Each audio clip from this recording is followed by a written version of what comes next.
ప్రతి దేశానికి ఒక శత్రువు ఉంటారు. భారత్కు సహజ శత్రువు పాకిస్తాన్. మరి పాకిస్తాన్కు కూడా భారత్ శత్రువు అవుతోంది. కానీ ఆ దేశ రహస్యాలను వెల్లడించి అంతర్జాతీయంగా పాక్ తలెత్తకుండా చేసే శత్రువు మాత్రం భారత్ కాదు. ఎందుకంటే పాకిస్తాన్ పరువును గంగలో కలిపి భారత్కు అనుకూలంగా మాట్లాడే వ్యక్తి ఒకరున్నారు. ఆయనే ఖ్వాజా ఆసిఫ్. ఈ ఆసిఫ్ భారతీయుడే అనుకుంటే పప్పులో కాలేసినట్టే. ఆయన స్వయంగా పాకిస్తాన్ రక్షణ శాఖ మంత్రి. ఆశ్చర్యం ఉంది కదూ? మీరు విన్నది నిజమే. విదేశీ మీడియా ఎదుట మాట్లాడిన ప్రతిసారి పాకిస్తాన్కు చెందిన ఏదో ఒక సీక్రెట్ను క్రమం తప్పకుండా ఖ్వాజా ఆసిఫ్ బయట పెడతాడు. అలా పెట్టకపోతే బహుశా అతడికి నిద్ర పట్టదేమో. తాజాగా పాక్ రక్షణ మంత్రి వెల్లడించిన సీక్రెట్ ఏంటి? గతంలో ఆసిఫ్ చేసిన వ్యాఖ్యలకు పాక్ పరువు పోయిందా? ఎందుకు అతడు విదేశీ మీడియా ముందు నోరు జారుతాడు? Was the story? పాక్ సీక్రెట్స్ను ఆసిఫ్ బయట పెట్టేది ఎందుకు?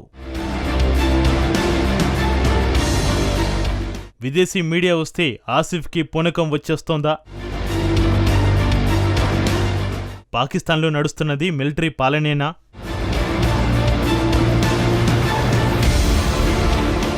పాకిస్తాన్ పరువు తీయడానికి భారత్ పలు వ్యూహాలు పన్నుతోంది. ఐక్యరాజ్య సమితిలో ఆ దేశపు నీచపు పన్నులను ఎండకడుతోంది. ఉగ్రవాదంతో పాకిస్తాన్ చేస్తున్న నీచపు పన్నులను ప్రపంచానికి ఎత్తిచూపుతోంది. ఆపరేషన్ సింధూర్ తర్వాత ఈ ప్రక్రియను భారత్ మరింత ముమ్మరం చేసింది. పాకిస్తాన్ చేస్తున్న తప్పుడు వాదనలను ఎప్పటికప్పుడు భారత్ ఖండిస్తోంది.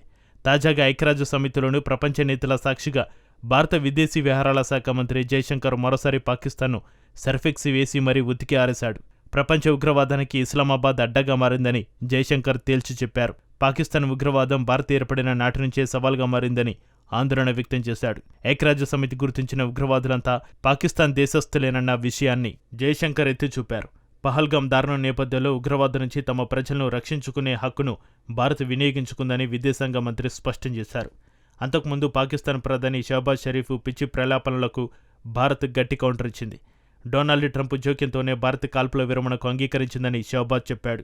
అయితే భారత్ దాడులను తట్టుకోలేక పాకిస్తాన్ సైన్యం కాలబేరానికి వచ్చి ప్రాధేయపడిందని భారత ప్రతినిధి పెటల్ గహ్లాత్ స్పష్టం చేశారు. పాకిస్తాన్ ప్రాధేయపడడంతోనే దాడులు ఆపేశామని, ఇందులో మూడో వ్యక్తి ప్రమేయం లేదని తేల్చి చెప్పింది.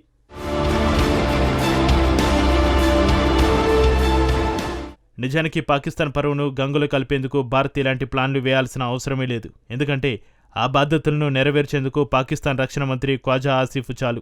అతడి ఫుల్ టైం ప్రొఫెషన్ మాత్రం పాకిస్తాన్ను దెబ్బకొట్టడం, భారత్కు సహకరించడమే.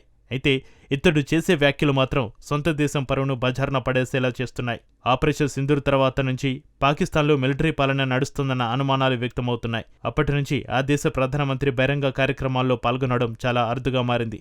పైగా విదేశీ పర్యటనలకు ప్రధాని కంటే ఎక్కువగా పాకిస్తాన్ ఆర్మీ చీఫ్ ఆసిమ్ మునీర్ వెళ్తున్నాడు. ఆపరేషన్ సింధూర్ తర్వాత ఇప్పటివరకు అమెరికాలో 3 సార్లు పర్యటించాడు. చైనాకు 2 సార్లు వెళ్లాడు. ఇటీవల పర్యటనలకు ప్రధానిని వెంటబెట్టుకుని వెళ్తున్నాడు. మొన్న సౌదీ అరేబియాకు కూడా ప్రధాని షహబాజ్తో కలిసి ఆర్మీ చీఫ్ మునీర్ వెళ్లారు. తాజాగా ఐక్యరాజ్య సమితి సర్వసభ్య సమావేశానికి ప్రధాని వెళ్లాలి. దీనికి కూడా మునీర్ వెళ్లాడు. ట్రంప్ను 2సారి కలిశాడు. అంతకుముందు శ్రీలంకలో తను సొంతంగా పర్యటించాడు. ఈ పర్యటనలన్నీ చూస్తుంటే ఆర్మీ చీఫ్ మునీర్ చేతిలో ప్రధాని కేవలం కీలుబొమ్మ అని స్పష్టంగా అర్థమవుతుంది. అంటే పాకిస్తాన్ ప్రభుత్వాన్ని ఇప్పుడు ఆర్మీని నడిపిస్తుందన్నమాట. అంటే ఉగ్రదేశాన్ని కనుసేగలతోటి మునీర్ శాసిస్తున్నాడు.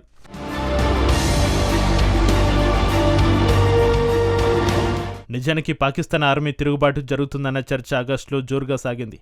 ఆసిమ్ మునీర్ అధ్యక్షుడిగా బాధ్యతలు చేపడతారన్న వార్తలు వినిపించాయి. కానీ అలాంటిది ఏమీ లేదని ఆసిమ్ మునీర్ నెల రోజుల క్రితం ప్రకటించాడు. తనను పాకిస్తాన్కు సేవ చేయడానికే అల్లా పుట్టించాడని గొప్పలు చెప్పాడు.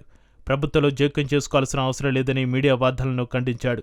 ఆ తర్వాత ఆర్మీ తిరుగుబాటు లేకుండానే ప్రభుత్వాన్ని తనే నడిపిస్తున్నాడన్న వార్తలు తెరపైకి వచ్చాయి. అతడి విదేశీ పర్యటనలనే అందుకు ఉదాహరణగా నిపుణులు పేర్కొంటున్నారు. మునీర్ ఖండించిన నెల రోజులకు సీన్లోకి పాకిస్తాన్ రక్షణ మంత్రి ఎంట్రీ ఇచ్చాడు. పాకిస్తాన్ ప్రభుత్వాన్ని నడిపిస్తున్నది మిలిటరీనని British, American journalist Mahdi Hasan ఇంటర్వ్యూలో తేల్చి చెప్పాడు. నిజానికి పాక్ రక్షణ మంత్రిని హసన్ ఇరుకున పెట్టాడు. ఏ దేశంలోనైనా రక్షణ మంత్రికి ఆర్మీ చీఫ్ జవాబుదారీగా ఉంటారు. కానీ పాకిస్తాన్లో అందుకు భిన్నం. ఆర్మీ చీఫే రక్షణ శాఖ మంత్రిని ఆదేశిస్తాడు. ఇదే విషయాన్ని హసన్ ప్రస్తావించాడు. మీరు మునీర్ కంటే శక్తివంతమైన వ్యక్తి కాదా అంటూ ప్రశ్నించాడు. దీనికి ఖ్వాజా ఆసిఫ్ సమాధానమిస్తూ తాను కేవలం రాజకీయంగా నియమితుడనని, రాజకీయ కార్యకర్తనని చెప్పుకొచ్చాడు. అమెరికాలో జనరల్స్ను రక్షణ శాఖ మంత్రి తొలగిస్తారని, పాకిస్తాన్ విషయంలో మాత్రం ఎందుకు అలా జరగడం లేదని ప్రశ్నించాడు. దీంతో పాక్ రక్షణ మంత్రి ఫ్రస్ట్రేట్ అయి నిజాన్ని కక్కేశాడు. అమెరికాలో ఒక మోడల్ ఉందని, దాన్ని డీప్ స్టేట్ అంటారని ఖ్వాజా ఆసిఫ్ చెప్పుకొచ్చాడు. పాకిస్తాన్లో అలాంటి సిస్టమ్ లేదని ఆ దేశ రక్షణ మంత్రి స్పష్టం చేశాడు. పాకిస్తాన్ పాలన ఆర్మీ చేతుల్లోనే ఉంటుందన్నాడు. తాను నిమిత్త మాత్రుడినని అన్నట్టు పరోక్ష వ్యాఖ్యలు చేశారు. అయితే తమది హైబ్రిడ్ పాలన అని ఖ్వాజా ఆసిఫ్ సమర్థించుకున్నాడు. పాకిస్తాన్ రక్షణ శాఖ మంత్రి ఇలా విదేశీ మీడియా ఎదుట మాట్లాడి ఇస్లామాబాద్ పరువు తీయడం ఇదేమీ తొలిసారి కాదు. పహల్గామ్ ఉగ్రదాడి జరిగిన 3 రోజుల తర్వాత ఖ్వాజా ఆసిఫ్ స్కై న్యూస్ అనే బ్రిటిష్ మీడియా ఛానల్కు ఓ ఇంటర్వ్యూ ఇచ్చాడు. ఉగ్రవాదులతో పాకిస్తాన్కు ఉన్న లింకుల గురించి ఖ్వాజా ఆసిఫ్ను యాంకర్ అడిగింది. ఉగ్రవాదులను సృష్టించి వారికి అండగా నిలిచి నిధులు, ఆయుధాలను పాకిస్తాన్ ఇస్తున్నట్టు సుదీర్ఘ చరిత్ర ఉంది కదా అని యాంకర్ అడిగింది. 3 దశాబ్దాలుగా అమెరికా, బ్రిటన్తో సహా పశ్చిమ దేశాల కోసం డర్టీ వర్క్స్ చేస్తున్నామని పాకిస్తాన్ రక్షణ మంత్రి చెప్పాడు. సింపుల్గా చెప్పాలంటే పాకిస్తాన్ ఉగ్రవాదాన్ని పెంచి పోషిస్తున్న విషయాన్ని ఆసిఫ్ అంగీకరించాడు. పెంచి పోషిస్తున్న ఉగ్రవాద విషయాన్ని పాకిస్తాన్ బహిరంగంగా ఏమాత్రం అంగీకరించదు. తొలిసారి పాక్ రక్షణ మంత్రి ఈ విషయాన్ని అంగీకరించడం అద్భుతం. పశ్చిమ దేశాల కోసం పాకిస్తాన్ దుష్ట పనులు చేస్తున్నట్టుగా అంగీకరించాడు. పాకిస్తాన్లో అరుదుగా కనిపించే నిజాయితీకి ఇది నిదర్శనం. పాకిస్తాన్ రక్షణ మంత్రి నిజాయితీకి అప్పట్లో స్కై న్యూస్ యాంకర్ కూడా ఆశ్చర్యపోయింది. దేశ రహస్యాలను బయటపెట్టి ఆనందిస్తున్న వ్యక్తిలా ఖ్వాజా ఆసిఫ్ కనిపిస్తున్నాడు. ఎందుకంటే ఆ తర్వాత మరో సీక్రెట్ అతడు రివీల్ చేశాడు. పాకిస్తాన్లోని మదర్సాలోని విద్యార్థులు తమ దేశ రక్షణలో 2వ వరుసలో ఉంటారని స్పష్టంగా స్వయంగా ఆ దేశ పార్లమెంట్లోనే వెల్లడించాడు. సమయం వచ్చినప్పుడు మదర్సాలోని విద్యార్థులను రక్షణ కోసం 100% ఉపయోగించుకుంటామనడంలో ఎలాంటి సందేహం లేదని తేల్చేశాడు. పరుగుపైన ఖ్వాజా ఆసిఫ్ ఏమాత్రం పట్టించుకోలేదు. ఆసిఫ్ మాట తీరు భారత్కు అనుకూలంగా, పాకిస్తాన్కు వ్యతిరేకంగా ఉంటున్నాయి. పాక్ రక్షణ మంత్రి విషయమైన గతంలో ఆ దేశ ఎంపీ జర్దాజ్ గుల్ కూడా గుర్తించింది.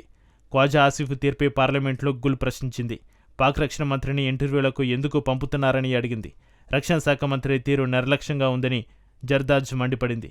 సొంత దేశాన్ని మీరు సమర్థించుకోకపోతే ఎందుకు అంతర్జాతీయ మీడియా ముందుకు వెళ్లడమని నిలదీసింది. అక్కడికి వెళ్లి మీ పరువుతో పాటు దేశం పరువును తీయొద్దన్నది. మీడియా ప్రశ్నలు అడుగుతోంది. పాకిస్తాన్ టెర్రరిస్టు దేశమని ఈయన చెప్పడం ఏమిటని ఎంపీ బర్తరాజ్ గుల్ ఆగ్రహం వ్యక్తం చేసింది.